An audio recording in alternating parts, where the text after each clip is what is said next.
Okay, our streams have started.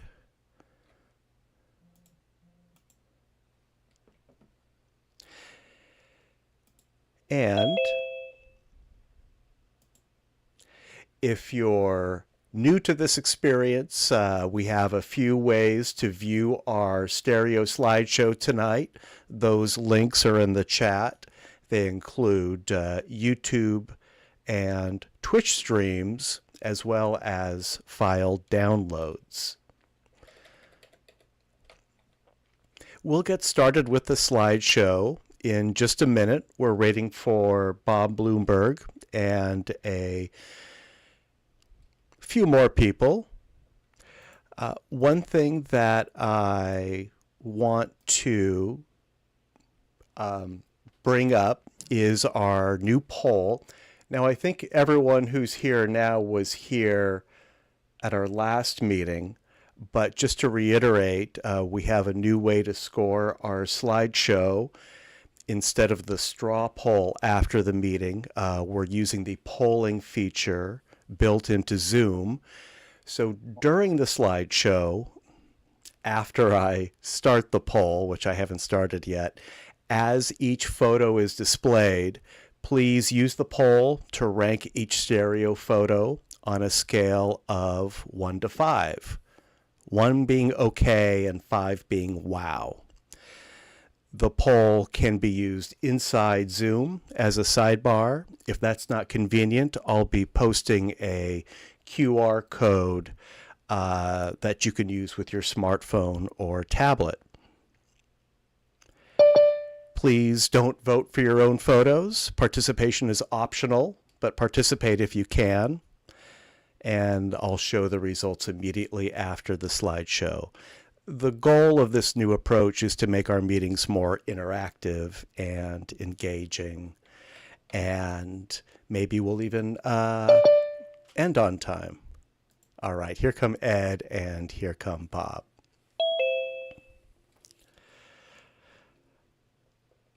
Matt, I just put 2 links in the chat.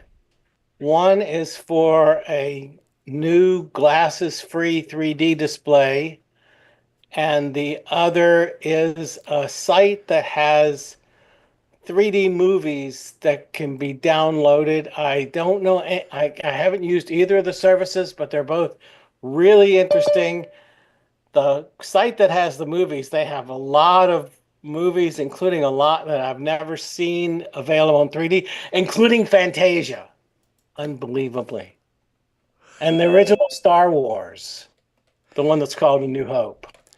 So these would be conversions, I presume. I'm seeing Obviously titles here that I'm not aware of being shot natively in 3D. Oh, definitely not. But I think they offer free, like 2 days free or something. So, somebody can check it out. Yeah. Thanks, Steve. There's some very interesting looking titles on here. And do you know anything about this glasses-free TV? Have you seen it demonstrated or anything? No, I was inundated for a couple of days. I was inundated with promotions for it. It might be related to that thing called the Looking Glass, I think. The Looking Glass, yeah, the auto stereo frame. Yeah, it might be the same company. I thought there was some connection between them, but don't quote me on that. All right, I have just launched the poll. Let me put the QR code in the chat.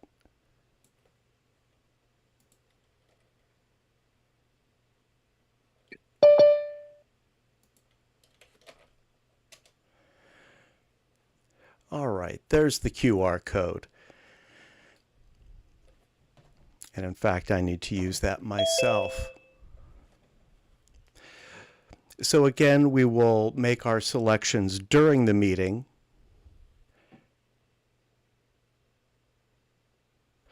If you're using your smartphone, you do need to put in your email address. I'm not going to email you. Just a heads up. All right. We have fantastic slideshow tonight. We have 25 photos. I will be using the timer, so let's spend no more, if we can help it, than 3 minutes discussing each photo. That'll give us plenty of time to make our selections without feeling rushed. Before I start the slideshow, does anyone have anything they would like to announce or share? All right. Well, let me start this thing. I don't always get it right the first time, but okay. So if you're on Zoom, if you are on YouTube or Twitch, you should see our title slide. And our first image tonight is by Steve. And the title is Lick Iceland Salt. Steve, tell us all about this photo. All right. This was went to kind of like a farm, and they took us to a bunch of interesting sites in Reykjavik. And there was a farm. They were growing grapes. It was a winery and flowers, and then they had these horses.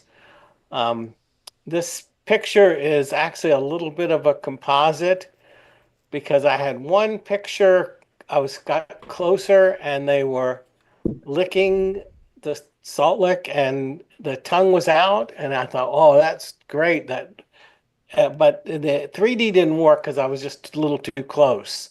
So I thought I could do like the whole snout, but that was too complicated. So it's just the tongue from another picture. Full disclosure. Works pretty well. Okay, thanks.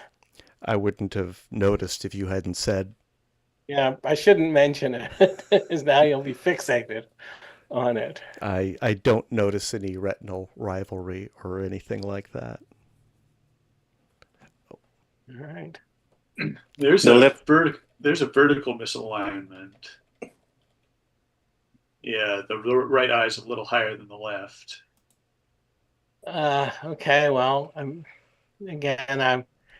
use a stereophoto maker. I usually make sure these things line up, but I could have overlooked that. I think it's a rotation issue. It's fine where the ponies are, but the windows on the house on the left are out of alignment. So it'd just be a rotation thing. Auto alignment does fix it. Yeah. I almost always Alt A is like the first thing I do, but maybe you just couldn't correct it. One never knows. I love the texture on the hair and the mane. Yeah, so the trusty W3. I did get the new Pro, whatever it's called. X-Reel Beam Pro. This is not. No, I haven't posted any pictures with that. It's just really wide angle lens. It is, yeah. You'll want to get right up close to your subject. All right. Well, thank you, Steve. I'm having trouble with the timer for some reason, so I'll get that working, but I don't want to hold up the slideshow with that. Yeah, let's move on, and you can. Yes. Then we can apply that time to another picture. Thank you, Steve. Let's move on to one by Melinda. The title is Golden Arches. Yeah, this is my street. We had a major project here. They ripped up the street for several blocks to inspect and patch the sewer lines and stuff, and they're pretty much finished up now. And so we had these lots of equipment parked on the street for the last month. And this one I was just coming back from an evening walk, and saw this interesting view through through the arch of this piece of equipment here, and thought that looked lovely. And Looks like a nice fireplace insert. yeah, it does kind of look like a fireplace. Huh? It's yeah, it was all about the lighting. This was actually well after the golden hour. I'm kind of getting into this sort of blue hour theme. The Beam Pro does a really good job with that sort of light, and then of course the color coordination between the lighting in the doorways and the yellow equipment, and so it's kind of notable in that I only took one snap. It was kind of natural how it wanted to be framed, and I took the picture and looked at it and was like, well, I'm done. And very clever title. Yeah, thank you. It's as they say, well seen. Yes, it's great. Yeah, I want to see Barry around if we can ever get him back. Barry Beeler, yes. Yeah, that was his tagline almost. Yeah. It was. He always had great feedback for us, a real pro. So I don't know. It's a strange picture because it doesn't exactly mean or say anything, but it just makes me happy. I don't know why. Sounds like you're having fun with your Beam Pro. Oh, I really am. Yeah, it's a big step up. I think Steve's going to have a lot of fun too. That's great. Yeah. I see these backhoes, this heavy equipment parked all over Oakland, and I often try to frame shots through the part where you have, but I have not been as successful. So I'm very impressed. Just a lucky shot. There were some parked in front, right directly in front of my building too. So I tried to get the same kind of shot with my building's entryway, but it's nowhere near as interesting. This one just sort of arranged itself. Well done. Thank you, Melinda. Thank you. And I think we have a new sound effect for our timer. Is it the playoff? Excellent. Is that from the Oscars or something? Or? Yes. Well, it's certainly not an intimidating sound. Thank you, Melinda. Let's move on to one by Ed. Welcome, Ed. Citrus Hell is the title. Yeah, I don't know what to call it, but it looks like this flaming pit, but it's the same little hole on the top of an orange. Somebody suggested last time backlighting it, so I cut the top off and shined light up through it. It's just like fiery glow, and all little details are, you can see it's silhouetted. That was kind of dramatic looking for like a pit on the top of an orange. Great. Yeah, it's fun. I believe I'll take credit for that suggestion. Yeah, I think so, yeah. We are very far forward of the window. The borders are a little difficult to resolve. The effect. Yeah. Or what does that mean, forward of the window? The convergence of the picture is in front of the screen instead of at the plane of the screen or behind it. So the edges of the picture are hard to resolve. I'm not seeing that as a problem. Doesn't look that way on my viewing. Yeah. I see what he's talking about. Yeah, it's not lining up quite, but if you just look at the center, it's very effective. Yeah, the composition draws you to the middle. You have to be searching around to see the issue with the corners. Yeah. Well, what we think cropping the edges, cropping the sides. No, you'd want to converge the two images. Let me see if I can demonstrate you that. pull the window Zoom. back. It's the left arrow key and Stereo Photo Maker. If Matt wants to try to do that. I've got the easy adjustment tool up. Can you see that on Zoom? Is that sharing properly? Yes. That works. Okay. So Ed, this is one way to do it. Melinda mentioned another way that I'll show you also. For this tool, this is the easy adjustment tool in Stereo Photo Maker. You'd want to use anaglyph glasses like these. Right. And the anaglyph will make this effect that we're talking about a little more obvious than the beam splitter that you're using. And you can fix it with this horizontal position slider here. And if I adjust it, I think it's right about there.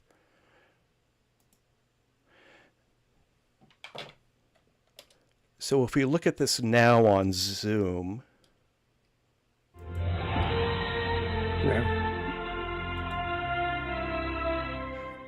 we'll spend another minute on this one.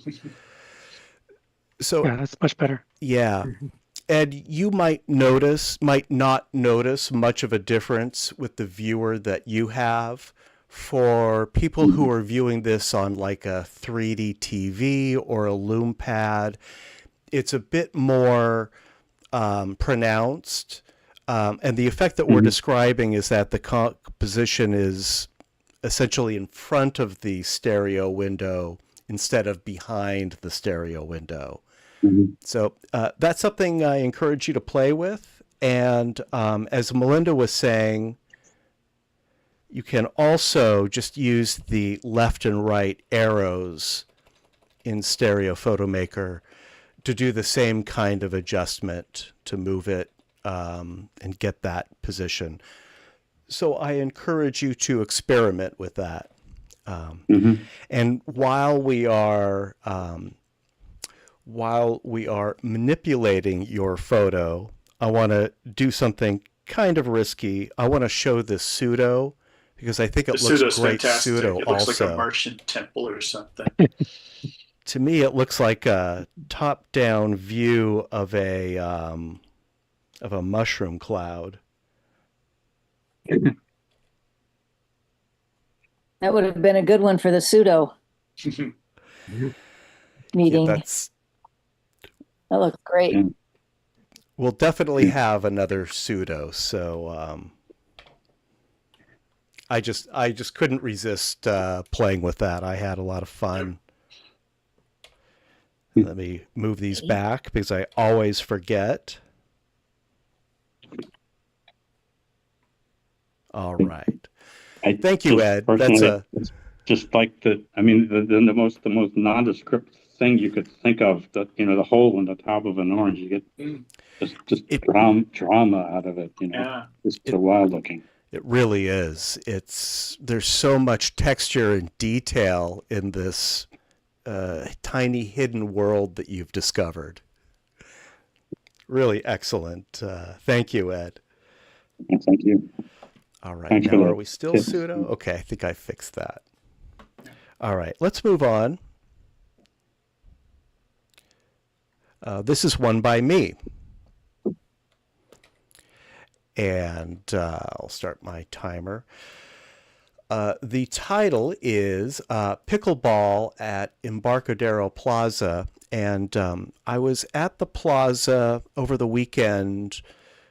I was interested in that fountain, that structure that is... The Valancourt fountain. The Valancourt fountain, yes. Yeah. It's been there for, I think, 40 years now. And Longer than that, since 71. Oh, 71, so 55 years. Yeah. And it's Not much longer, though. Not much longer. Yeah, it's being taken down. They're not planning on resurrecting it, unfortunately. But I really wanted to capture the dismantling of this this public artwork, because I've taken some excellent stereo photos of it over the years in its prime. Unfortunately, there wasn't a whole lot going on the day that I was there, but I did find this pickleball court. They set up pickleball courts in front of the fountain as a further insult. And I kind of like this view. I thought it had, several layers. These players are kind of encased in a, like a plexiglass arena, and you can see the fountain behind it, but not much longer. That's a good record. It's got the old and new. So has it been tagged, the sculpture? Is that what the black is on there? Or was that a part of the original art Let's see. on the sculpture? The tag. I'm not sure what you're referring to with that tag. On the sculpture, I'm assuming the sculpture was white at one time, or were those marks on it? Oh, Or Yeah, has those it been- marks were on it's it. a distressed concrete texture that it has. It's always looked like it was broken or falling apart. Oh, That was okay. always the design. And there Cool. used to It's too bad they're be, tearing it down. Yeah. it's too bad. And it was a fountain. You can see the where the water The spouts. would come out of those square spouts, yeah. And then there would be a pool underneath it. I'll be back. I want to put together kind of a photo essay in stereo of the life of this fountain. There's a I'd love scene to at see the beginning of Dirty Harry where you can see an architectural model of this fountain. I don't know if there's a parallax opportunity there. I do plan to do a conversion of that shot. I know exactly what you're talking about. Nice. So yeah, that will be a future project. I'll try to get some action. Thank you. Let's move on to one by Phyllis. Welcome, Phyllis.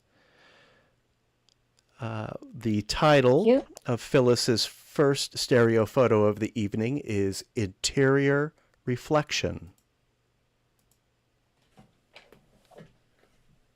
This is in the Aria in Las Vegas, and it is the spa, which I didn't go to, but I just enjoyed how beautifully beautiful the reflections were and how spotless clean it was. The floor didn't have a single footprint on it. It was just, I thought it was just really a lovely image. The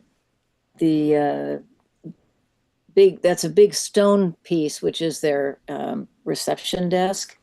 And it also kind of glows. It's just a really beautiful place.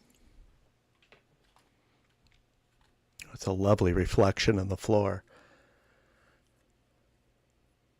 Very nice. Well, Phyllis, at least you can say that you went. You just Yeah. don't need to go into too much Yeah, detail. spas aren't really my thing anyway. So I'd rather be taking the pictures. Was this a cha-cha or maybe a Beam Pro shot?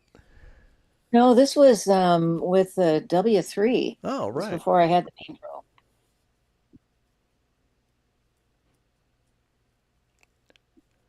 Well, very nice. Thank you, Phyllis. Thank you. All right, Roberto, good evening. Yeah. Or Good night. maybe I should say hello, which is the title of this photo. Yes, this was, I took this, I believe last month or maybe 2 months ago, I showed you the rooftop of this place. It was my neighborhood. And this was at the same place. This was from there were stairs and I was looking down. And suddenly this girl looked up and I took the shot. It was like a lucky strike because I wasn't expecting that pose. But I really like the result, and here it is. Very nice. good depth, too.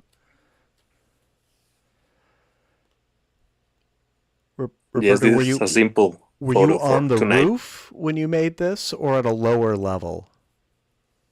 Sorry? Were you on the roof when you took this photo, or were you on a lower level of the building?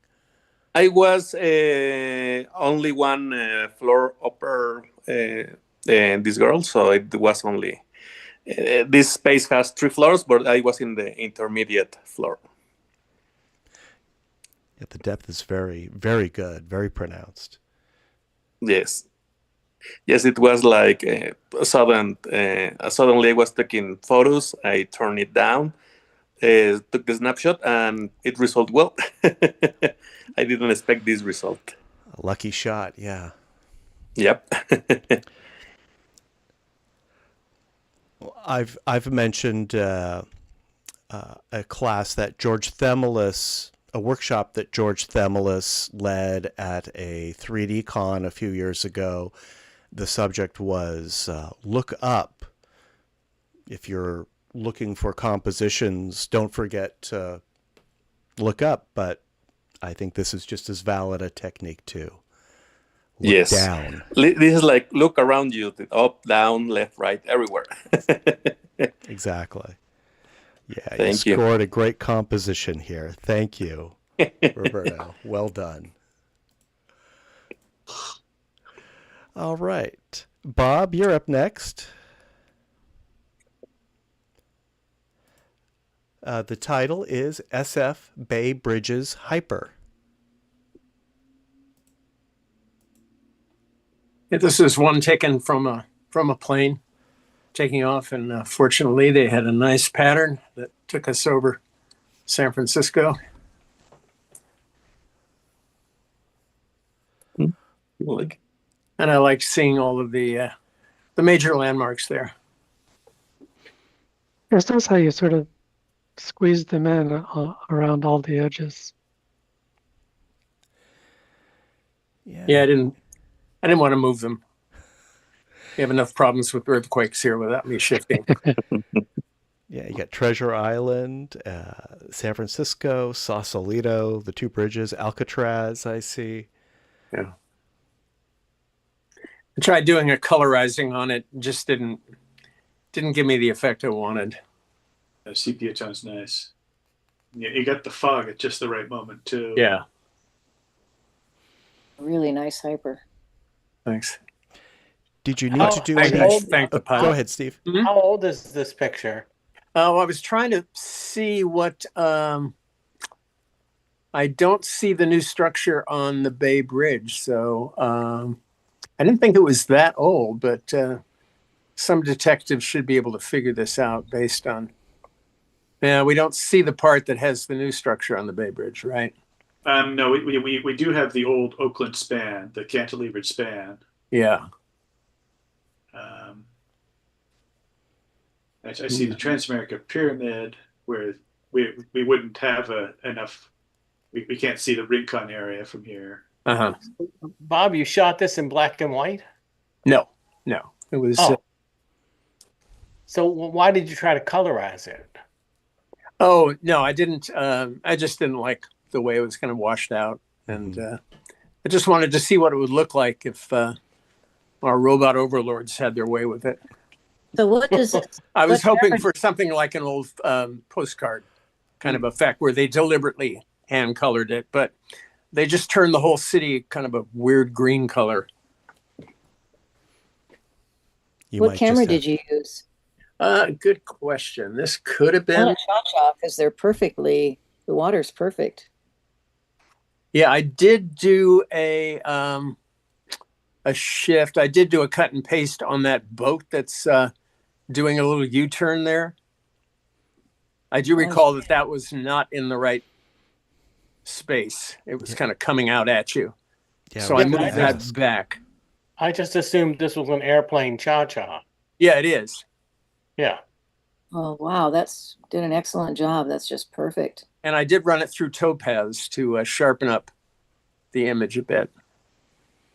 It looks really nice. I wouldn't colorize it necessarily. That is the old Bay Bridge, by the way. Oh, It okay. is. Now, Bob, before we move on, I must ask about your background. Where are you? I see an anaglyph background with looks like a velociraptor sneaking up on you. Yes. Yeah, I'm here in the Borrego Springs Desert, and that's one of Ricardo Caseda's wonderful sculptures. I'm doing a show eventually on his work. I just talked to him yesterday. I have one of his pieces here that will be in the show. But wow. he has hundreds. Self-taught artist. I don't know if we've talked about him before, or if you know. This is down in Borrego Springs. It's a national park, and it's about 2 miles or a couple hours east of San Diego. And he had a rich patron who kind of donated many acres for him to put these sculptures out. He started because he took his daughter to see Jurassic Park, and she fell in love with the dinosaurs and wanted him to make her a dinosaur. So he made her a full-size dinosaur, and that started his whole career. Well, Bob, you gave us 2 for 1 right now. This beautiful. One more visual clue on this picture is that the Embarcadero Freeway is down, so it's probably 21st century. Good. I was afraid I'd have to zoom in on the cars and see the license plates. Yeah. See how wide the ties are on the pedestrians. Exactly. Exactly. Right. Well, thank you, Bob. Excellent. Sure. My Steve, we've got one by you coming up next. Also, Oslo Approach is the title. Yeah, this is mine. Actually, I'm not 100% sure where this is, but as near as I can figure, this is another one from a plane. This is a cha-cha with my Samsung phone, and just take two pictures close together, and this is what you get. I kind of like the hyper depth. Which reminds me a bit of the miniature shot from Beetlejuice. Yeah, it's got that. Right. In the beginning, you think it's a real city, and then you realize it's just a model. Right. Steve, for your Yes. information, I just did a Google search on it. I took a shot off the screen here. It's the area is part of a proposed development plan in the Kvenosia area of Arendal, Norway. Does that make sense? Well, I was in Norway, so that sounds about right. Wow, Okay. that's really amazing. Oh, the Googles always come through. Not always. Well, even when they don't, they come up with something very I bizarre. actually found it made a mistake just today. What were you going for? I'm trying to fit in the 3 minutes, but I'll say real quick. So there was a thing about Twilight Zone. The guy had a lot of great facts, but he showed a picture, and I went, "That's not the guy he says it is." And I said, "I can't remember the actor's name." And I Googled it, and it came up with a bunch of different names every time I Googled a different frame. Huh. But then I went into a search engine called Yandex, which is a Russian search engine that often does what Google can't, and it identified him as Edward Arnold, who they identified as somebody else who was like a background actor who's been in the most Twilight Zone episodes. Yeah. Wow. Just it rankles me when people post misinformation. Oh, yeah. Steve, you have really nice light in this photo. I think the sun was in exactly the right place for you. Yeah, sometimes you just get it at the right time. Yeah, really nice color. And your side of the plane is in the right angle, and you're low enough to get some depth. Yeah.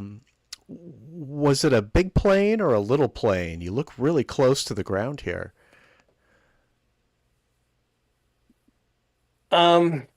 I wish I could remember the details because my time's up. Yeah, I looked at it and I said, were we ever that close?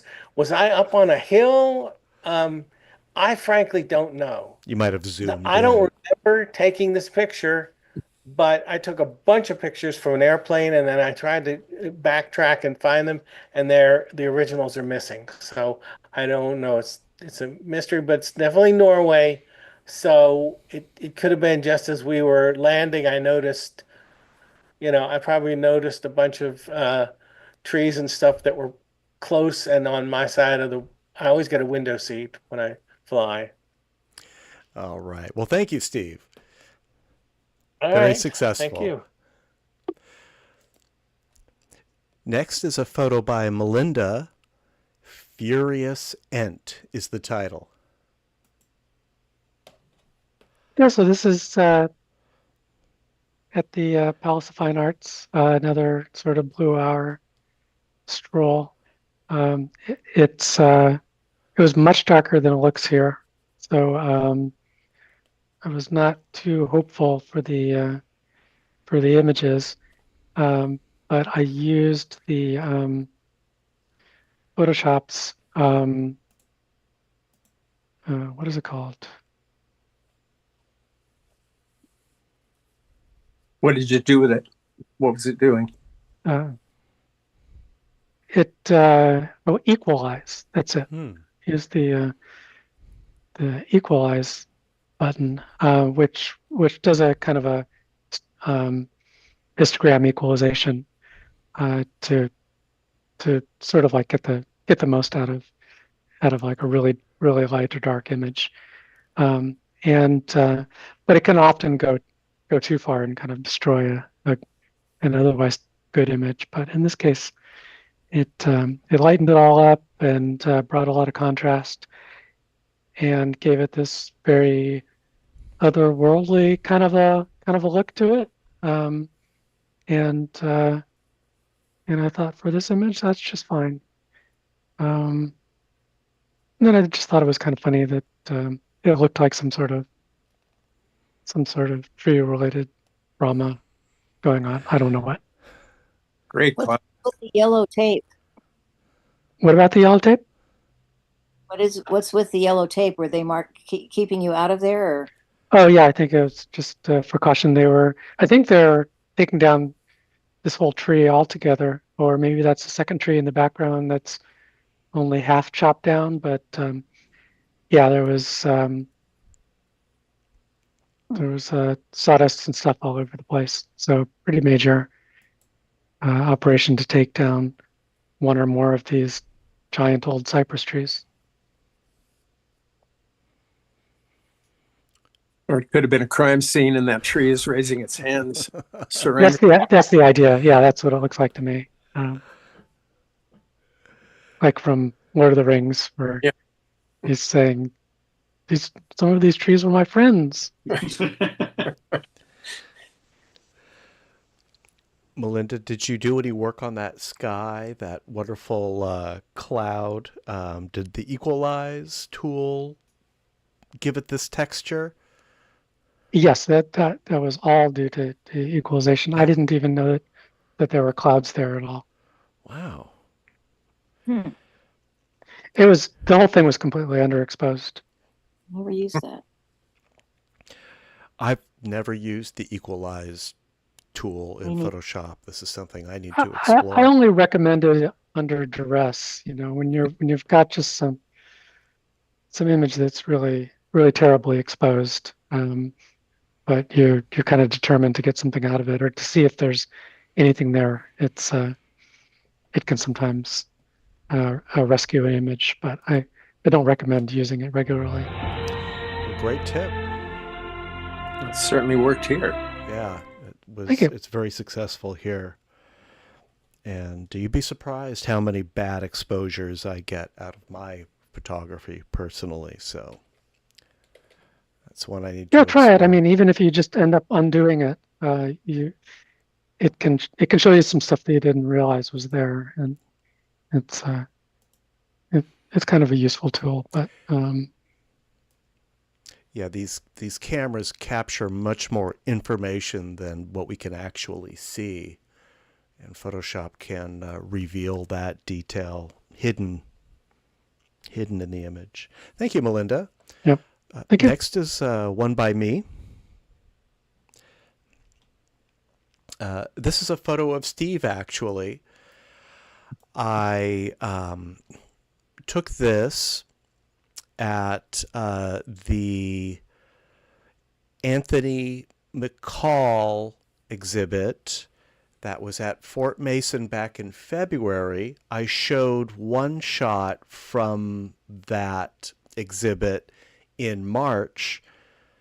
I meant to show this one and I totally forgot about it. But I really like this one.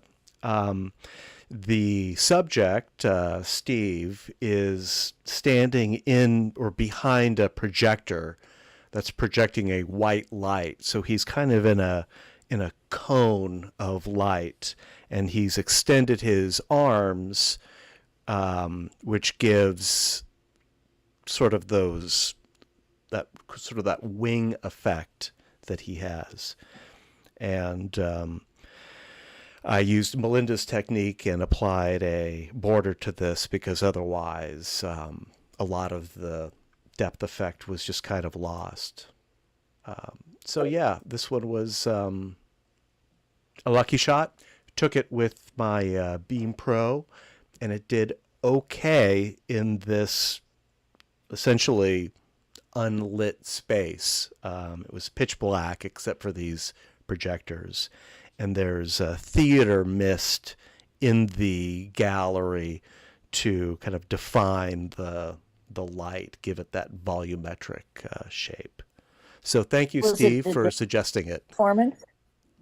Yeah, I was just pretending I was doing the opening lines in Citizen Kane.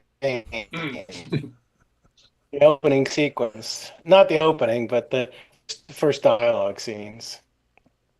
Is it a dance performance?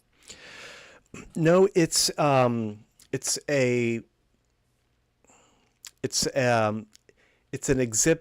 The light It was is the abstract exhibit. animation. It's an abstract animation. That's correct, and it's projected on a screen.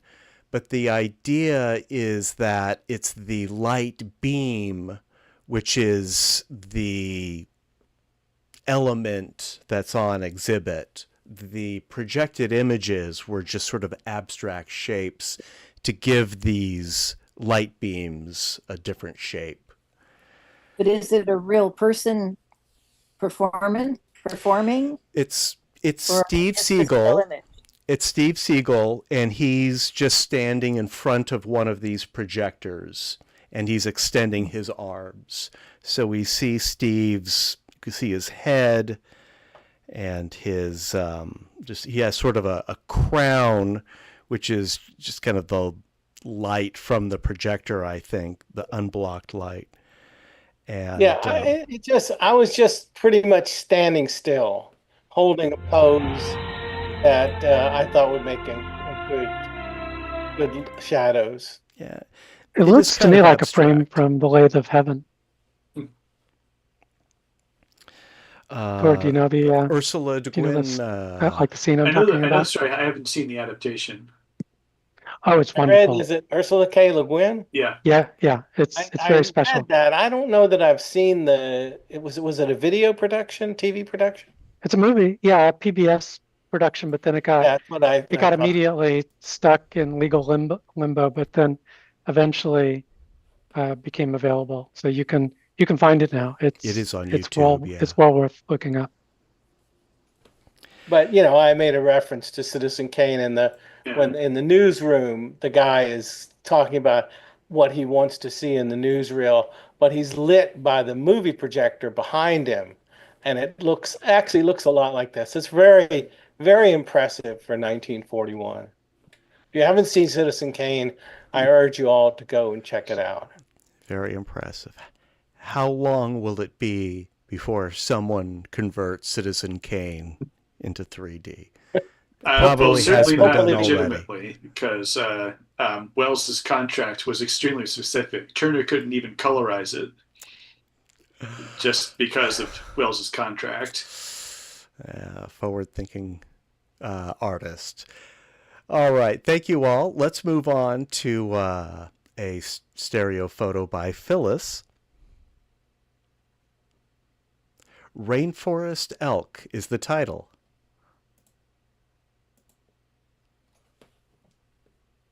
Well, this is in the Hoh Rainforest on the Olympic Peninsula in the Olympic National Park. And we took a little trip out. We go out there often, but we went out for our anniversary and came across this pond, which was right by the road. And there were this herd of elk in there. A few males, a couple of males were actually battling with each other. And there's females in the background kind of waiting to see who won. But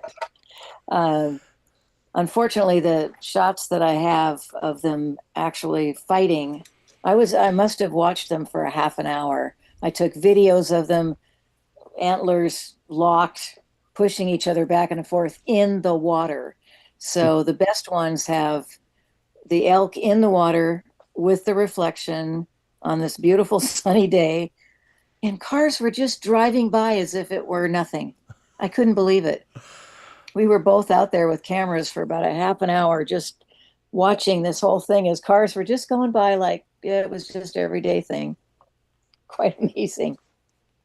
Incredible. Have you tried grabbing any stills from the video and converting No, them? I haven't. Might be that's a worth good conversion. Yeah, that's a good idea because I have some just stunning pictures of them locked, antlers locked, and they're actually reflected in the water. I mean, it was just beautiful. I think I had 3 cameras going at the same time. Is this originally shot on film?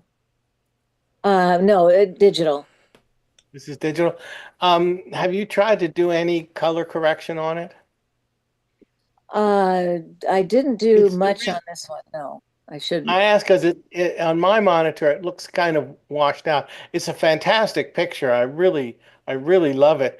I've been playing around with the curves in Stereo Photo Maker. It's got a lot of great capability. Obviously, you can do even more with Photoshop or Affinity or one of those. But even if you just want to stay Photo Maker, you get a much rich black out of this. That's what I'm not seeing. I'm seeing kind of washed out highlights and only sort of browns where there should be black. On Yeah, it my was on my really- TV, there's sorry, go ahead. Yeah, I'm done. On my TV, I'm seeing some breakup, some pixelation in the shadow of the foreground deer's head and neck. Yeah, that's what I was trying to fix because I tried to lighten it a bit because it was all black. And I wanted to get a little of the texture, but now that I see it, that didn't work. It looks worse. Very, very tricky. Yeah. So it was a very, very bright, sunny day, Mm. which is kind of unusual for the rainforest. Yeah. Yes, sometimes shadow highlights can in Photoshop and Affinity can fix that. Well, that's what I was using, and I just didn't do it right, apparently. I now that I've blown it up on my screen, I can see that it doesn't look as good as it did when I did it on my laptop. Oh, that's a drag. Well, Phyllis, thank you. if you plan on working with us on this one some more, please submit it again. We'd love to see it. It's really nice. It has a lot of promise, fantastic depth, and these 2 elk are just perfectly positioned. And I'm not surprised and cars the weren't other stopping. ones with the two males fighting in the water, the females were just kind of standing watching, saying, "Okay, who's going to win?" Just waiting. All right. Thank you, Phyllis. Hmm. Let's see. Next is one from Roberto. Studio is the title. Is this your studio, Roberto? No, this is the same place that the last one. This is a cultural place here in my neighborhood. Actually, now it's closed. They already lost the found money for that they were it was supporting them. So, but I really like this one because I took this with my DJIs, and the wide angle make the space a little bit wider. So I really enjoy the look. I thought that it wasn't going to work because the wide angle of the lenses, it was a extreme with a wide angle. So I really enjoy the results, and also with the wide angle make it a little bit cleaner because it was a little cramper, like so tiny. It was a smaller place, not that wide as you can see here, but I like the results. And this is like the experiment using indoors the DJIs, like really the automatic exposure really worked well. Maybe the outside it's overcast, but as you can expect, this is a semi-dark place, so I enjoy the results. Is this a handheld shot or on a tripod? Actually, I took it with my stabilizer. I took it from a video. I made a tour from the space. Actually, I'm going to upload it to my YouTube channel, and you will see all the spaces that used to have this area, this cultural space here. Oh, very nice.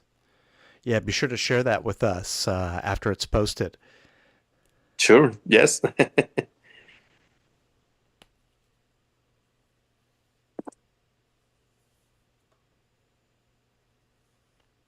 All right, thank you, Roberto. Very nice. Thank you. Let's hear next from Bob. Bengal cub in jungle. Oh, Well, truth in advertising, we're not in a jungle. We are at Marine World Africa, USA. And I have a friend who is a lion tamer and was walking around with one of the cubs who wandered off into the bushes. And I got this shot.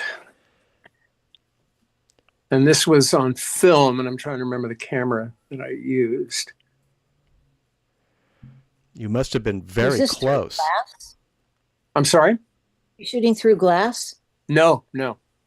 You're right in there with it? Oh, yeah. Wow. I'm about 4 feet away. Wow. That's Nice awesome. Oh, yeah. No, he was a beautiful cub. He's not that big. I mean, he's only stands maybe 2 feet tall. And the flash didn't disturb the cub? I said, no, it didn't seem to. At least he didn't leap at me. Right. It looks like he's looking in that direction, though. Are you holding a light off to the It might right? have been off camera flash. But it's a single. I can see by the catch light. It's been a while. This is an older one. I just I brought it out for test driving at the Cascade meeting, and whose theme was adventure, and this looks adventurous. Fantastic detail in the fur and on those whiskers. Did you run this through Topaz or anything? I might have run it through Topaz, as I'm apt to do these days. I think I did saturate just a little bit on it, but I didn't want it to look artificial. Nicely framed by the leaves, too. Yeah, thank you. Yeah. Right.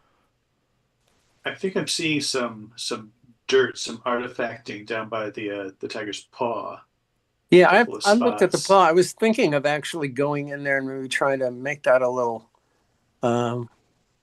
more rounded, but I don't want to fool with it. This is the way it was taken. So I'm just seeing yeah, some speckles that are probably on the film itself. yeah, that's quite possible. Where are you looking? Down at the paw? Right above the paw on the. Oh, on yeah, the yeah, tiger yeah. slide. Oh, yeah. I see. Yeah. And on the left ear. Oh yeah. Okay. Well, I'm Our going left back is in, right. back in with a little brush and give them a scrub. It's a spot check. That's what we're here for, Bob. Here to identify the dust for you to clone out. Yes. Thank you. I was going to say, if I had any time left, I'd give it to Steve, since I took a few seconds away from his. So We're doing great on time. Thank you, everyone, for considering the timer. One last thing I'll say: what a great expression on this cub's face. The open mouth, the eyes. It's so dynamic, very Tastes alive. good. Is it food? That's what I say. I think he'd already eaten. There were actually three cubs wandering around. They were giving them a walk, and Great shot. Too much. Thanks, Bob. thanks. Steve, tell us about Amsterdam Canal. This is another cha-cha, this time from a moving boat. So there's a lot of fixing up that had to be done. Cut and paste on the people on the bridge, cut and paste on the boat going under the bridge, and capture a copy, and then skew the water. What looks nice? I would just fix that cloud in the back. It's the only one that bothers me. Yeah, I did some work on the cloud. Oh, I see what you're looking at. Yeah, Missed it. an easy fix. Just Yep. Yeah, there was so many other little things to fix. I missed that one. There was actually another cloud. I was surprised that the clouds moved that much in that short a time. I'm not sure what's going on there, because it's we were just moving by this bridge, and I took two in rapid succession, just like a couple of seconds apart. The water seems low somehow. The boats seem to be hovering over the water, at least in my perception. Could be I miscalculated a little bit.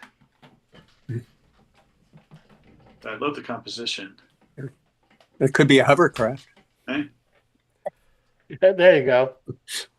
Go with that. Hovercraft is full of eels. No, the skewing of the water is great. The thing about, I've done a lot of skewing, and the only thing I miss is the kind of natural anomalies that occur in the water. Kind of looks a little like gelatin sometimes.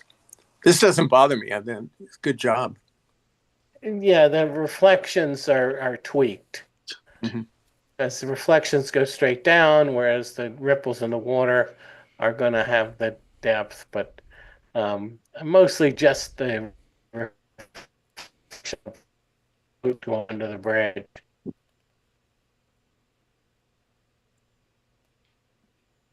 Steve, I see a lot of people.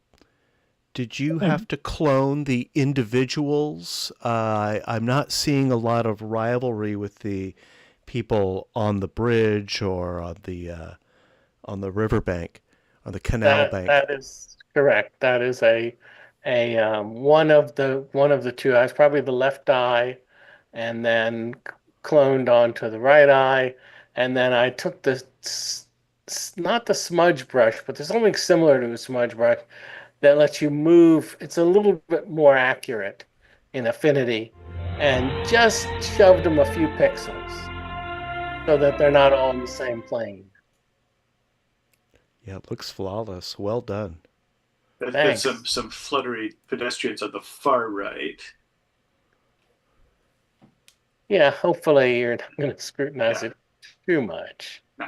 But yeah, I did like the composition at the moment with the clouds and that tower. Yeah. Yeah. My brother was just in Amsterdam. He's sent back some pretty great pictures. None of them Yeah, there are 3D a though. lot of canals there. Thank you, Steve. Thanks, everybody. Next is one from Melinda. Bad Back Crossing is the title. Yeah, so this is what I've been meaning to take for a long time.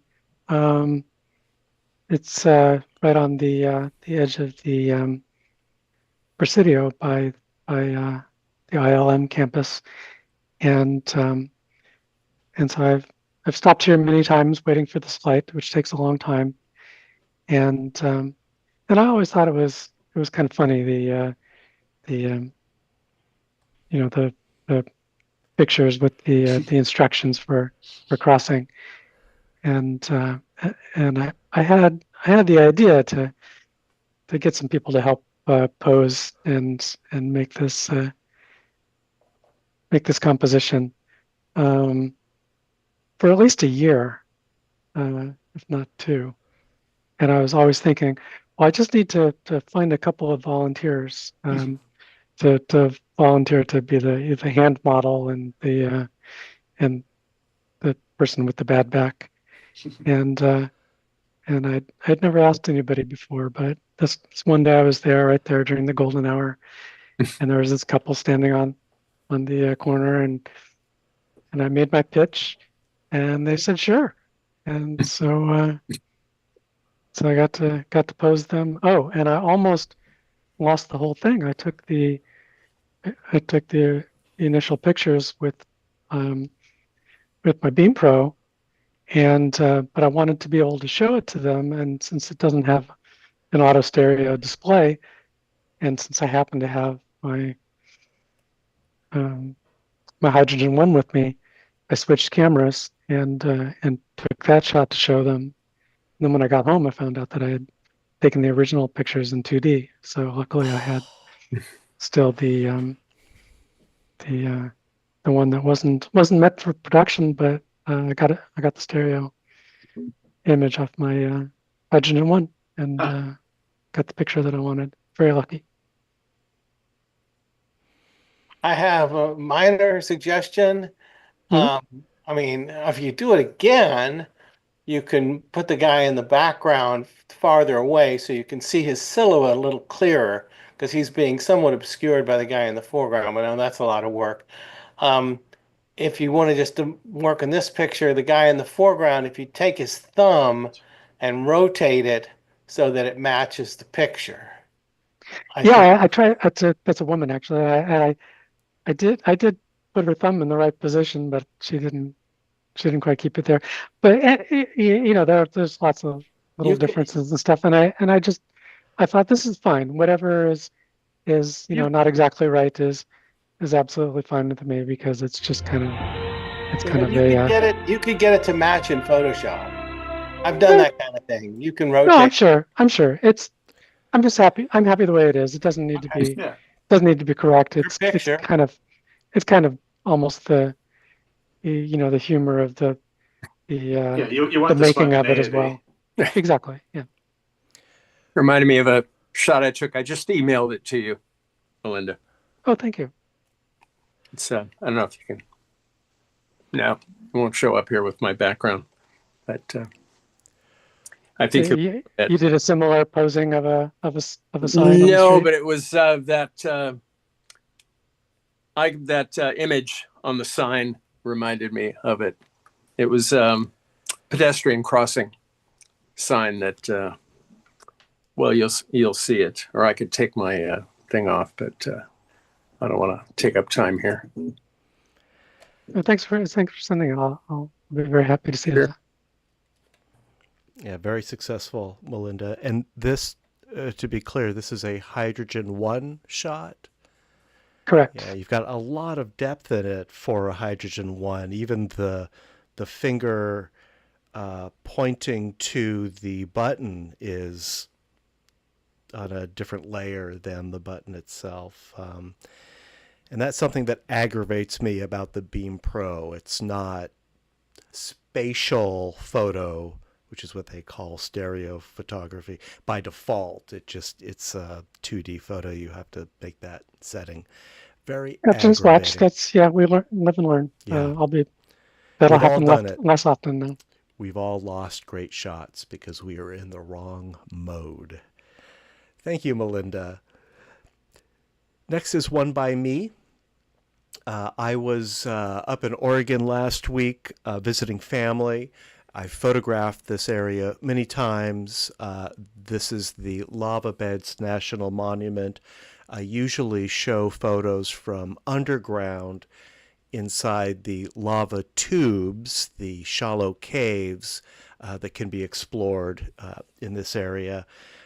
But for this trip, I didn't have a lot of time, so I took a surface hike. The title is Skeletal Trees on the Big Nasty Trail. The trail is called the Big Nasty Trail. And there was a wildfire a few years ago that just really kind of decimated the place. Life is coming back, and I like the contrast with the sort of the green grasses growing with the sort of the dead trees still standing, and then we've got some of the lava bed rocks behind this these trees. Hi, I'm in the middle of. So as I said, I think 2 meetings ago, my goal for this spring is to do more landscapes. And this is more a landscape detail, but that's kind of what I was thinking when I made this shot. Very nice. And if you haven't been to the Lava Beds National Monument, I encourage it. There are plenty of stereo photo opportunities, and it's not a very photographed national monument. It's not very well known. Where is it in Oregon? It's actually right at the Southern Oregon, Northern California border. I think technically it is in California, just a couple miles from the Oregon border. It's in Modoc County. The closest town is Tule Lake. There's not a lot up there other than the Lava Beds National Monument. I think the whole county has a population of around 8,000 or so. So if you want to get away from it all, that's the place to go. Thank you. It's great exposure. Oh, thank you. It was an overcast day. It did rain. It was a little early in the season for me to be out there. The weather is very inclement. I have been out there and caught in the snow also in April rather, which is when I was there. So you'll be seeing more of these in the coming months. All right, thank you. Let's move on to Phyllis. And the title of this stereo photo is Reflective Balls. Well, this was at the Minneapolis NSA, and Bob will recognize this because I think he's standing next to me. Yeah. You might even be in there. This is the Kusama art installation at the museum there, art museum there. It was just amazing. That it was. That's terrific. I feel like that could almost be a theme one of these days, be just Yayoi Kusama installations. Yeah. Well, I'm sure we have lots of pictures. Yeah. It's a perfect example for photography.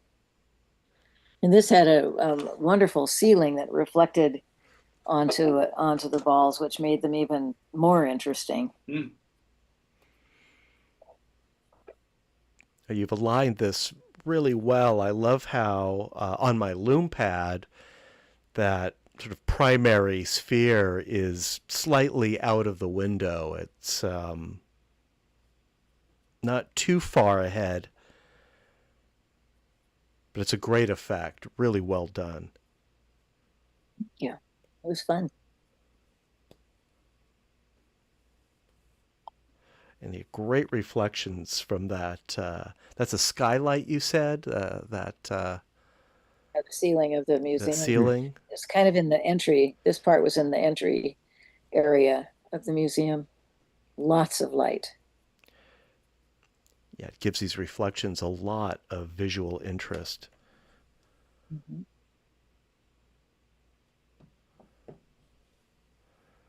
Yeah, spectacular.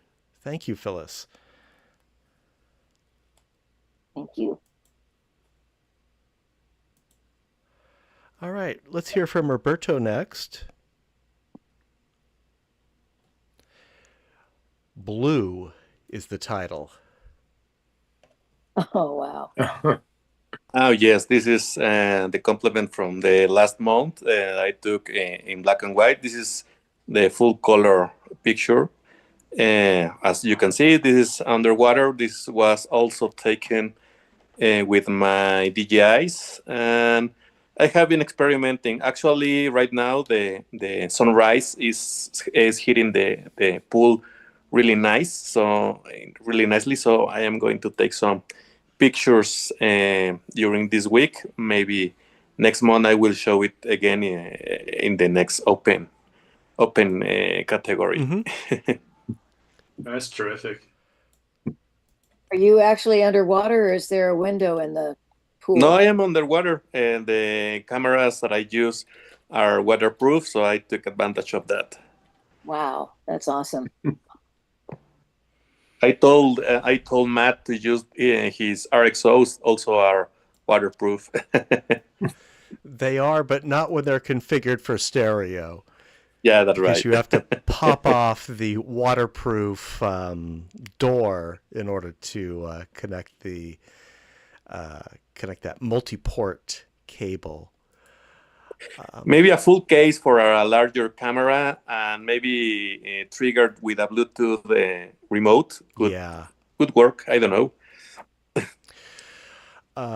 Definitely a possibility.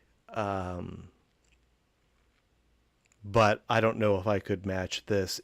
Is this a still photo, or are these captured video frames? These are video frames because synchronizing the shot is a little bit difficult. So I took really fast frames. I believe this is 120 frames per second, so I can match the frames. Worked well. Yeah. Oh, I love the reflection on the underside of the surface of the water. That's a great stereo effect as well. Actually, I upload the video to my YouTube channel, so you can watch the whole video. Also, an awful swimmer as I am, so. We're interested in the stereo, not the swimming. Yeah. Not the technique. German judges give you a 9. So I just put the link to Roberto's YouTube channel in the chat.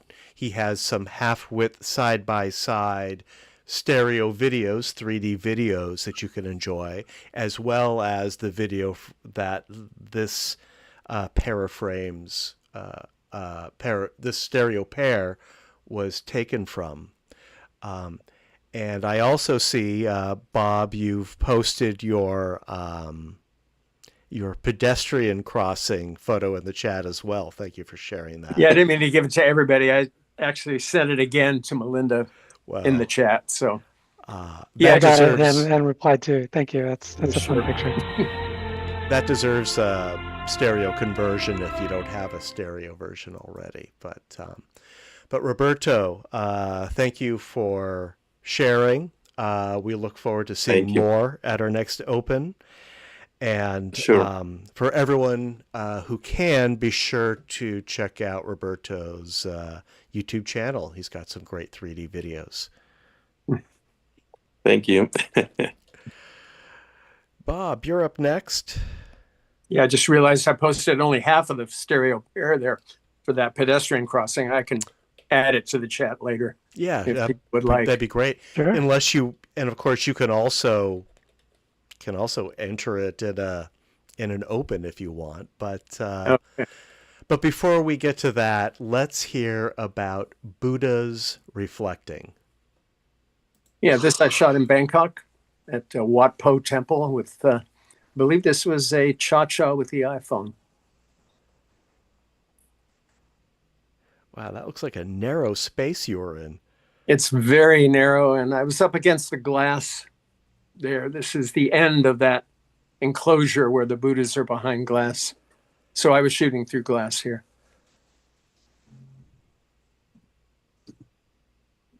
I like the reflections on the glass Yeah. down.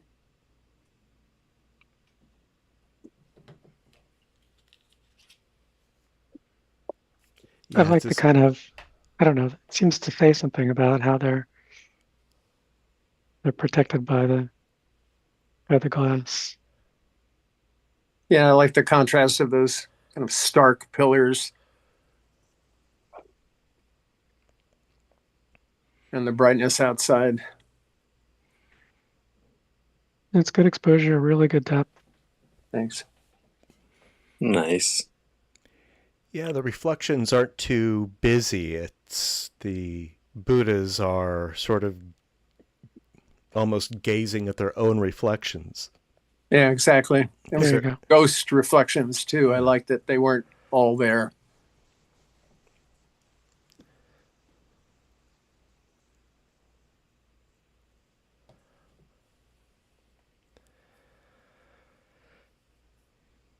Beautiful.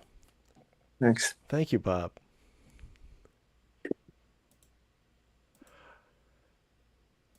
Okay. Let's hear from Steve about pigeon flies. So, a little self-explanatory.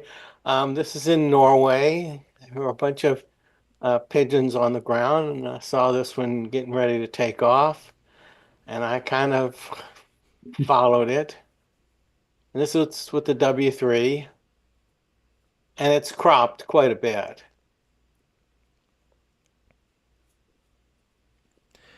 Well, that pigeon is right in space for me on my loom pad. It's in front of the window. It looks like it's flying around the room, and everything else is nicely set behind the window. That's hopefully the effect you want.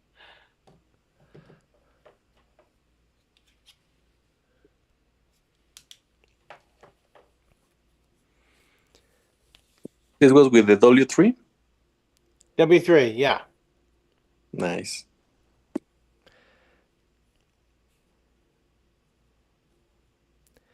Seems like we can move on. I was going to add that the Photographic Society of America is rather strict about not harassing animals to get your shot. So if you ever exhibit this one, you might not want to mention that you followed it. That might be construed as I'm pretty sure I didn't some have sort anything of to do with it flying away, though. harassment. You didn't get it to sign a waiver? Come on. Yeah, it just pecked holes in my waiver, so it And then it flew away. I don't think it'll hold up in court. Well, Steve, I really appreciate your devotion to your W3. You've probably, I wonder, it might be one of us who's actually made the most exposures with a Fuji W3. But when your X-Real Beam Pro arrives, I think you're going to be very pleased with it. I have it. I have it in my possession. I'm using it. Okay. I'll post some pictures. Probably not next week. Maybe Yeah. sometime soon. Of course, you've got to get through your archive first. All right. Thanks, Steve.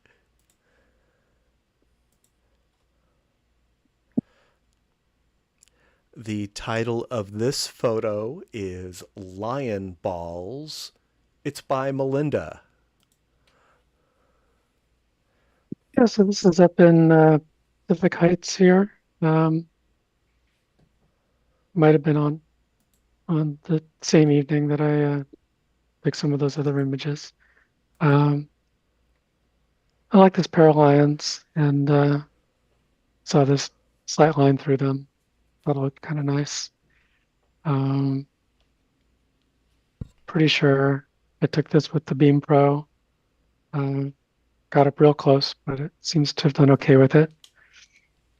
And the yellow along the bottom is from a headlights of a car. It was like turning the corner or something like that. Kind of lit that up just as I took the photo. I took another one after that, but I liked it with the this sort of extra lighting from the bottom like that. I like your composition of the other lion. Thank you. Perfectly inside. That's great. Yeah, I was going to ask about that light. It's a nice touch.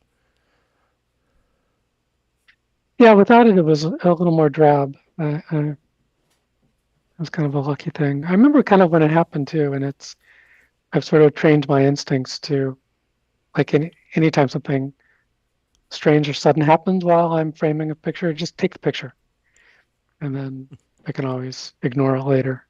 But sometimes it helps. It's nice. You might consider cloning that foliage behind the back lion, which has a little bit of rivalry going. Yeah, but then it'll blend into the sky more. I don't know. It's Just a thought. yeah, I appreciate that. Thank you. And again, I'm not seeing it. I'm previewing it small, so.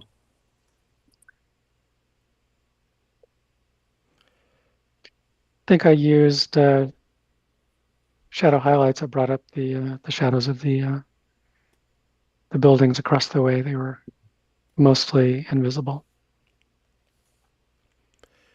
Otherwise, I don't think I did much of anything to it. And you would consider this one of your blue light photos? Blue hour, yeah, I guess. Blue hour it was photos. kind of blue hour. I wish the results were more looked like that actual time of day. I don't want to make it too dark, but it's a pattern I'm noticing that it's not really reflecting the what it looked like at the time. Is that because of the camera's post-processing, just the way it handles exposures, or? I think it's just my workflow. I think I'm probably equalizing the exposures too much. Also, I think sorry to interrupt, but I take back what I said about not doing very much to it. I remember now. I think I carefully selected the skies and darkened them a bit for this particular reason. But even still, it's maybe not enough. So sorry, what were you going to say? I was just going to add that the Beam Pro isn't great at color reproduction. So some of it just kind of might be a limitation of the camera too, but I think you've really captured the time of day effectively. you know, you might want to darken or lighten it some thank you. more, but I definitely get that sense. And that yellow light adds a lot too, in my opinion. Warms Yeah, I it thought up it a bit. helped. That's great. Thanks, Melinda. Thanks, Matt. Here's one by me. Here's one of my landscapes. This is a hyper stereo shot taken at Wildcat Canyon. The title is Wildcat Canyon, San Pablo Ridge Trail at sunrise. Wildcat Canyon is in my neighborhood.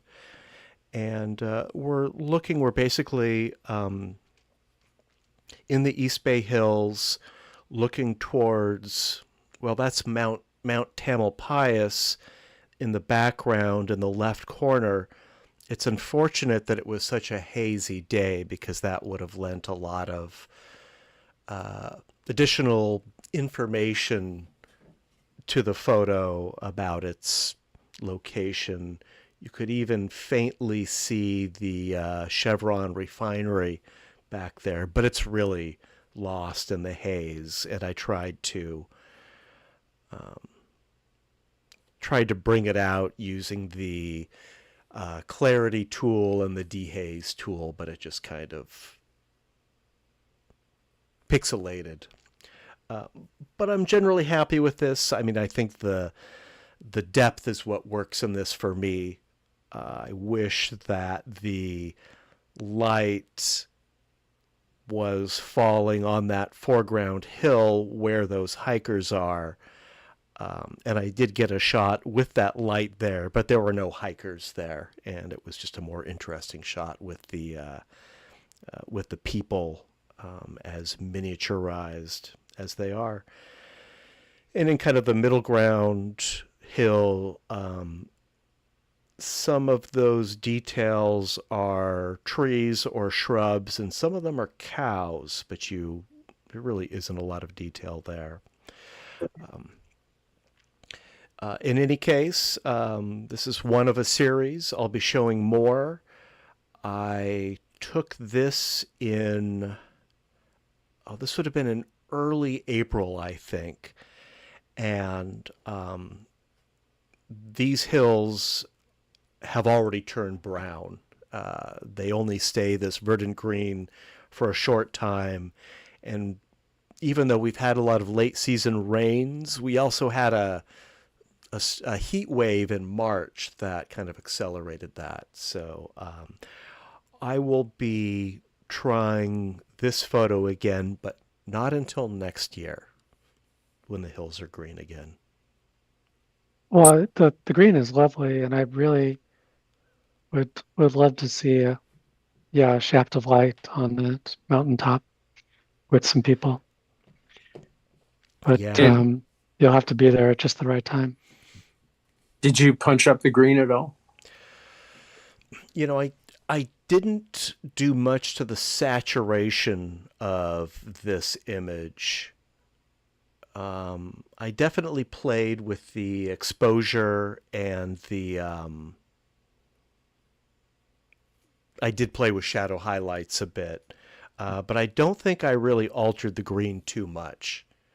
Didn't really need to. No, it's really rich.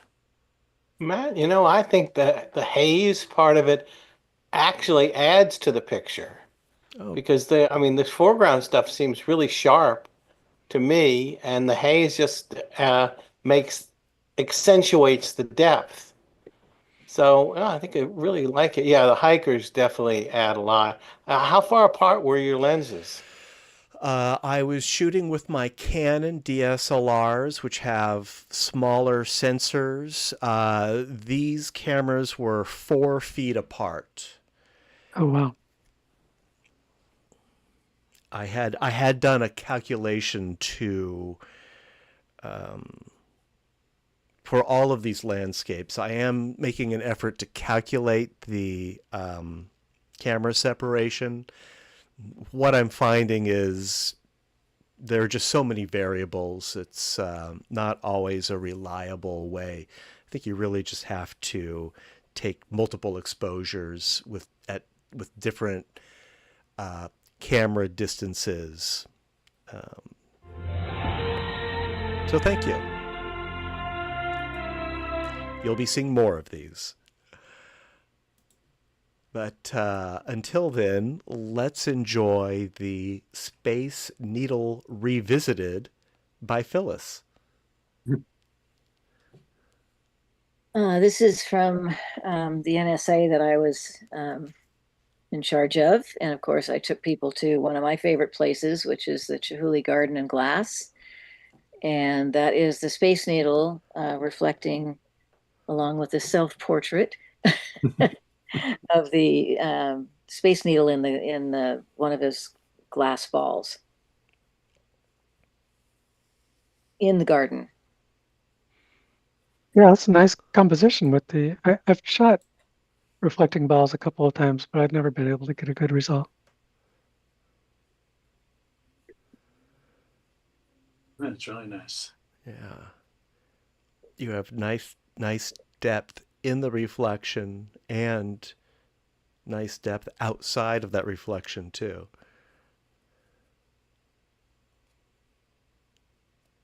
Is there something inside of the sphere? No, it's a glass. It's a blown glass piece. Okay. So it's hollow inside.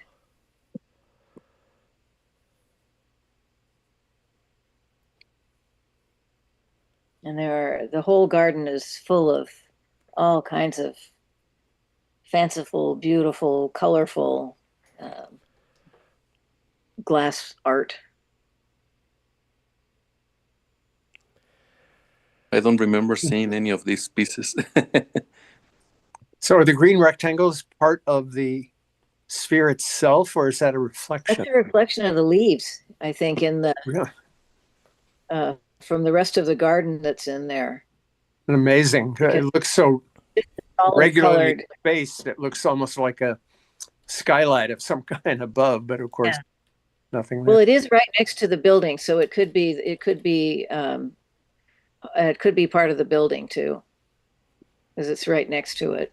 Yeah, I would think given the regularity and the repetition of it, that it wouldn't be the leaves, but Yeah, it's an atrium building too, so it's all glass. but So I'm sure I you're like right. the reflection. It adds a lot to it. Yeah. There's some stripes on the left too, but I think you're right. It's probably on the glass.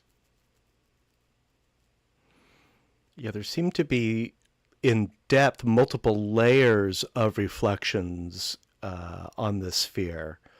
There are these sort of rectangular shapes on the very surface, as well as some other kind of little details. But then the reflection of the Space Needle and of Phyllis is, it's a reflection, but it's not a surface reflection. It seems like it's kind of coming from inside. It's a remarkable effect. This was shot with a W3. Yeah, the 3D adds a lot to this one. This one works in 2D, but it's so much better in 3D. Yeah, it does make a difference. Thank you. Oh, thank you, Phyllis. Roberto, you're up next. And the title of this stereo photo is Limbo. Yes, I took this. I don't know if you remember this space that have many installations of lighting and projections, and this was a part of that installation that you have LED screens in front and in back of you, and the walls that were on your left and right, and the roof and the floor were covered with mirrors, so you get this infinite perspective of the space. So this is like an infinite place. that I really like, and I took this with the DJIs. Also, it's a video. You will find the video in my YouTube channel, and I really like this. And you will see the animation during or you will see these are animations with the screens. That's awesome. Why are you not in the picture? Actually, I am. If you see me, you can find me close to the screen on the left. Is that you from the back? Yep, I am. On the left? Oh, okay. Interesting. Yes. But why don't we see you from the front also? I don't know. Well, this is like. Seems like we should see your front before we see your back. That's my front. Oh, that is your front. Oh, okay. I thought that was. Yes. I thought that was somebody's back. Okay, now I see it. Thank you. Maybe the illumination wasn't hitting me that much, so I camouflage in the scene. No, it's just a mental mistake. Sorry, I see it now. Thank you. Is it in Mexico City? Yes, this is in Mexico City. Actually, these people open a new space, and I took one similar that Matt's with the projector that show earlier, but this was with a laser, so I risked my DJIs to take the picture, because if you know if the laser touches the sensor, maybe it could be damaged. But I haven't worked with those. I have to download the videos and see how those result. They have like these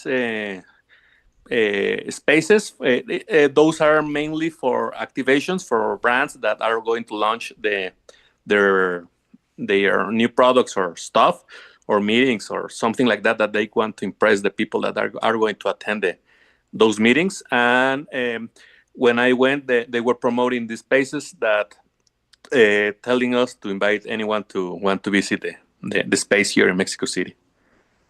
It looks like your left lens is sharper than your right.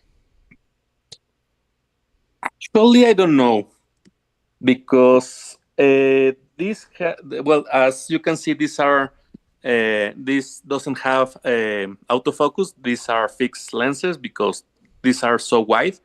But I will check it. Maybe I had a fingerprint or something. I just want to mention there's a display just like this one in Las Vegas. It's also Mexican themed. There's a bunch of rooms with sculptures, very brightly colored and lit. I think they're like day-glow type lighting. And then there's this room with videos that multiplied. And I think there was like a 360-degree view of Mexico. Yes, I recall some picture that you show us that it was like a graffiti place. Yeah, that's right. That was the same place that had the graffiti painted on plexiglass panels. Yes, I recall that. Kind of like a maze. That's the same place. Yeah, if you find yourself in Vegas, it's free. It was really great. My wife and I really loved it. It's a permanent exhibition, or? Oh, Steve, you muted. There's not much in Las Vegas that's permanent.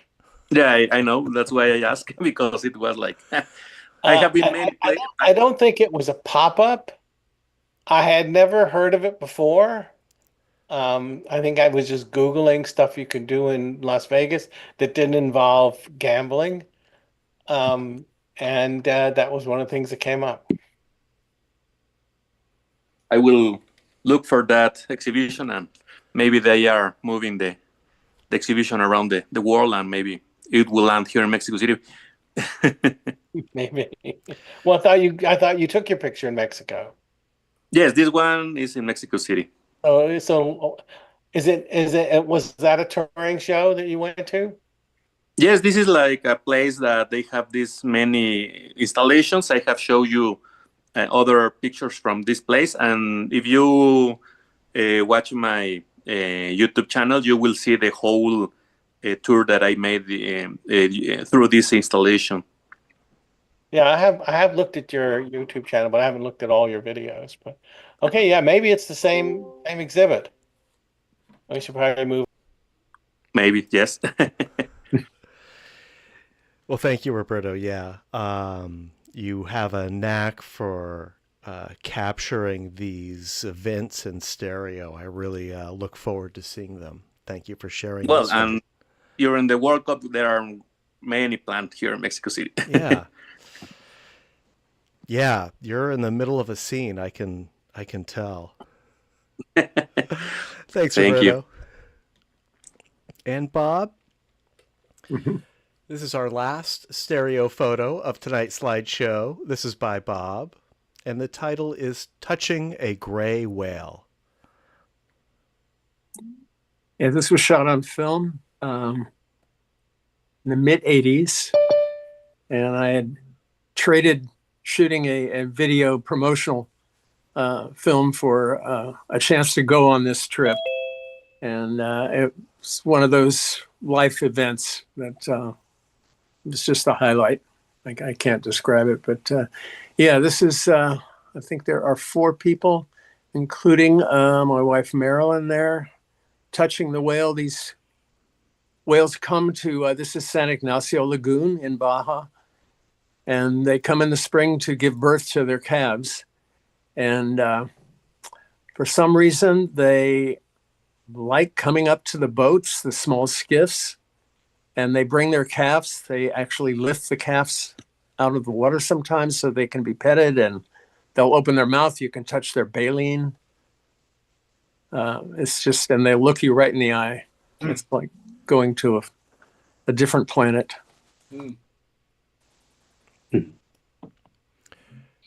And what a great stereo composition, especially on the open water. I mean, you're in such a flat environment. Yeah, I was shooting with one of those similar camera to the one that the gentleman is holding there, but I did bring a stereo rig with me and shot some here. That's a So great this- moment. It's a nice record too.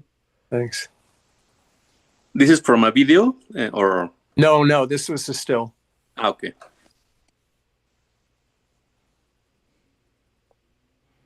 Yeah, what incredible timing.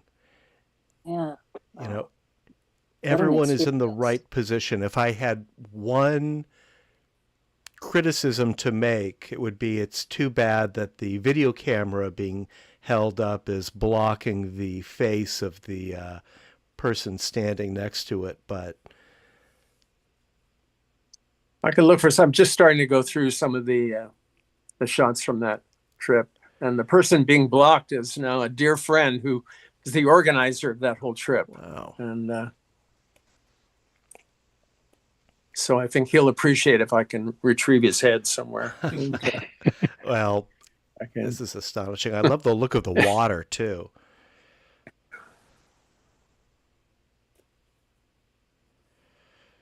Yeah, incredible, Bob. Any idea what year this was taken? I think 86 or 87. 6, okay.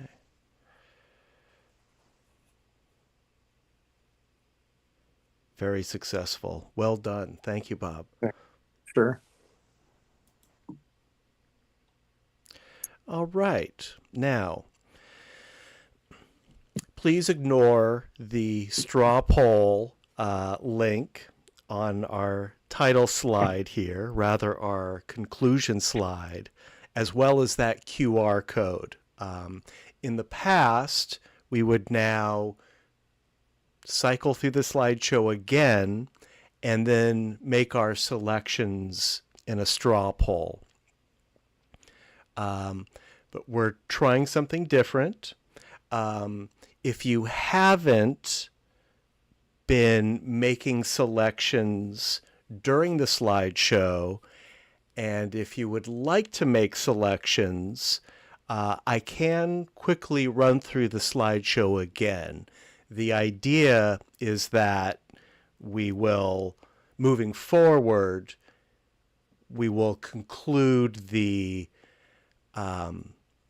poll at the end of the slideshow rather than having a separate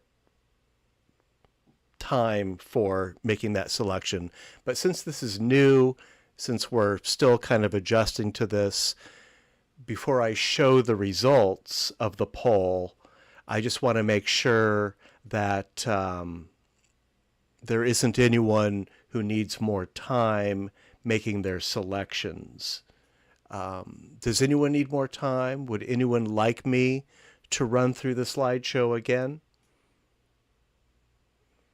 Do we need like a minute or two for people to finish making their selections? Okay. So I'm going to disappear for about a minute, and I'm going to process the results of the slideshow so that I can display a chart that gives our results. I'm a little new at this too. I'll get faster at it. I think it's just a little easier for everyone if I turn off my camera and my microphone. It'll just take me a minute, so I'll ask you to talk amongst yourselves, and I'll be right back.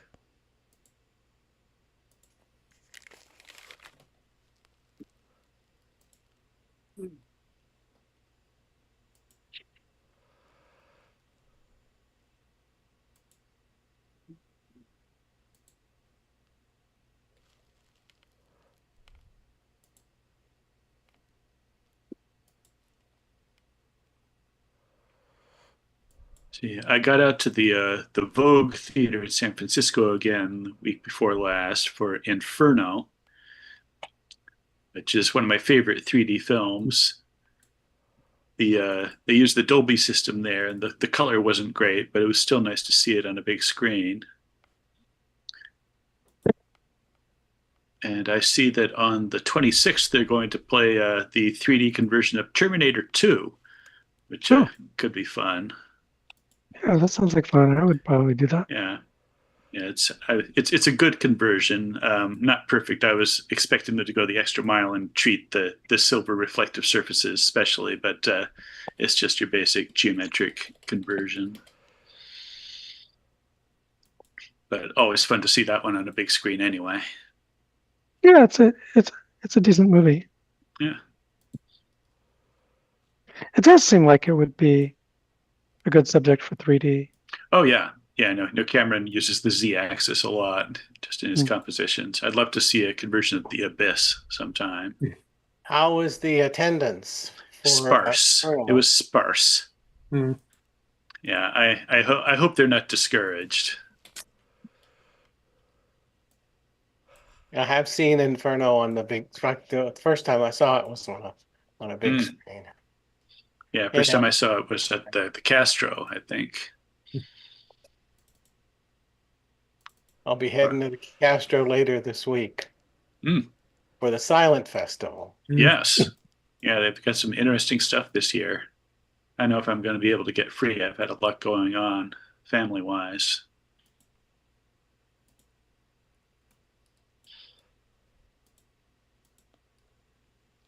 Well, let us know if you before the show if you're going to go. Yeah, to Terminator, sure.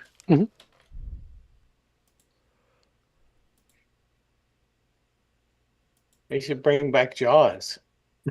that was a really good conversion. I've seen that twice actually because they brought it back one time. Yeah, I have too. When did they convert it? Years ago, but they only put it in theaters maybe 5 years ago. And then again, I think year before last for its anniversary in 25.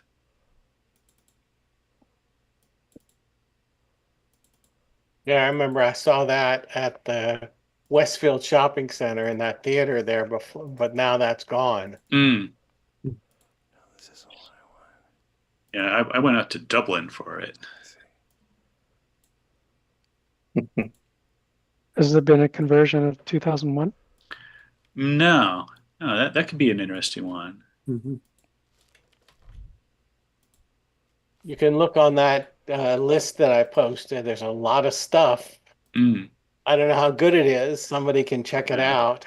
Well, the ones you have, those those are homebrew Yeah, I conversions. figured. Yeah. Some of the stuff on their list is stuff that's already available in 3D. So it could be a way to see these things in 3D, without having to buy it. To take a closer look. Is that list in the comments here? Yeah, Yep. yeah, it should be at the top. I posted at the very beginning of the meeting. There we are. I have a question for Roberto. Yep. What neighborhood do you live in? Really close to downtown. The name is Santa Maria, and by walk, it took me like half an hour. By bicycle, like 10 minutes. So really close to downtown. All right, my nephew lives in Del Valle. Okay. Yeah, I know that. I used to live there. Yeah. Yes, in the south part, a little bit farther from downtown, but a really nice neighborhood. Yes, Mexico City is huge. There are places that I don't know, and I have lived my whole life here in Mexico City, so it's huge. When we go down to visit him, we'll look you up. Sure. I will show you the city and the places that I share with you in my 3D pictures. That'd be awesome. And also, do you know? Well, I didn't understand the topic from the special next week. Are you familiar with that? Nope. I can explain that to you. The most common use of the found stereo would be a camera, a movie where the camera is moving lateral, like basically a truck. Okay, like a pan. Tracking shot. Yeah, in any shot where you have parallax, you take frames and you create a stereo pair out of them. Okay, and I have to take it from a movie, from a YouTube, from It can be anything. It can be two snapshots that were taken about the same time from slightly different perspective, and you get accidental 3D if you put them together. Okay, well, I will explore. Yeah. I'm planning to repost that picture I posted last month of the Aurora Borealis. Okay. There were two of them that were kind of similar, and I got a lot of good suggestions, so I'm going to work on that and repost that because that would be found. It didn't, when you're standing there, you don't see it in 3D. Nice. So it sounds like you are discussing next week's special subject, found Yes. stereo. Thank you, Tor, for defining that. Yes. We've been doing it so long, we kind of take it for granted, but your stereo pair can come from any sources. Anywhere. Yeah. And if anyone needs any examples, a popular trick some people have done is taken photographs of two twin siblings standing next to each other and made them the left and right images of a single person. Colleen Woodforth at the NSA has done a whole gallery show. Yeah. Her and her twin. I've always wanted to do that, but I've never succeeded. All right. Well, thank you for your patience, everyone. I have the results. This will get faster, more efficient the more I practice this. Let me share the results. I've been working on the actual chart itself. I plan to make this a little bit more readable. I hope everyone can see these results. It's on the Zoom screen. Ed did very well with his citrus hell. Ed, if you're here, well done. Keep it up. Thank you. And we can see, we don't really want to call these first, second, third, and fourth place, especially since I haven't really refined this to the point that we could do that. But I think this will give us, for now, an idea of what we responded to more and what we responded to less. And of course, I will be archiving these results if anyone's interested in revisiting these. And we are planning an image of the year for 2026, which will be based on these results as well as others. Maybe we should contact FIFA for some kind of a statue. Have them design our award. Indeed. An anaglyph glasses, golden. Right. And Matt, I know you had it in the email. Did you want to mention the Stroll fundraiser? Oh, yes. Oh, yeah. That's in my notes. So two things. The Solano Stroll, we participated last year. It was very successful. It's a live in-person event that I definitely want to repeat. If you didn't get the email or if you weren't around last year, we have a sort of a pop-up 3D theater, which drew a big crowds throughout the day. Last year, the fee, the registration fee for nonprofits like us was $0. This year, it's $225.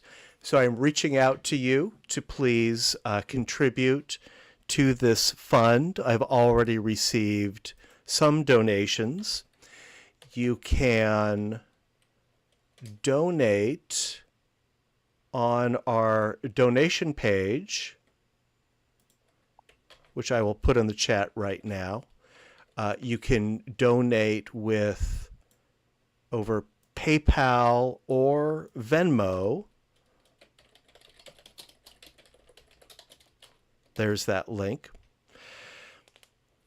And your donations are greatly appreciated so that we can put our stereo photography in front of the general public.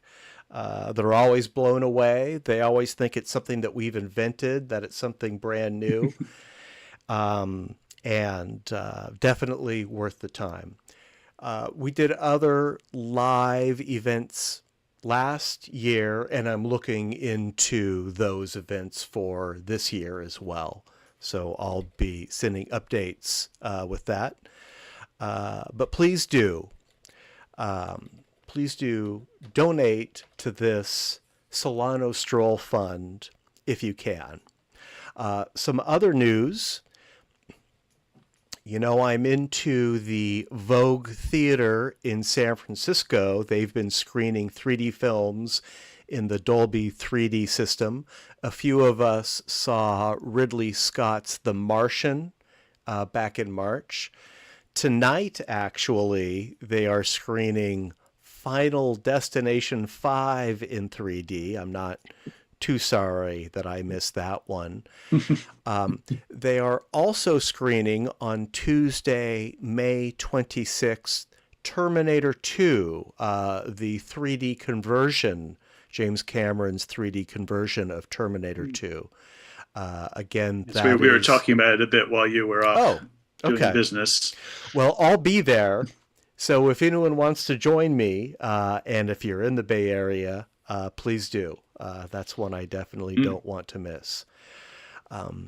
One final announcement. Oh, say that again, Melinda? I said I will try. Great. Yeah, I'd love to see you there. And of course, I'll send out a reminder a little closer to the date as well.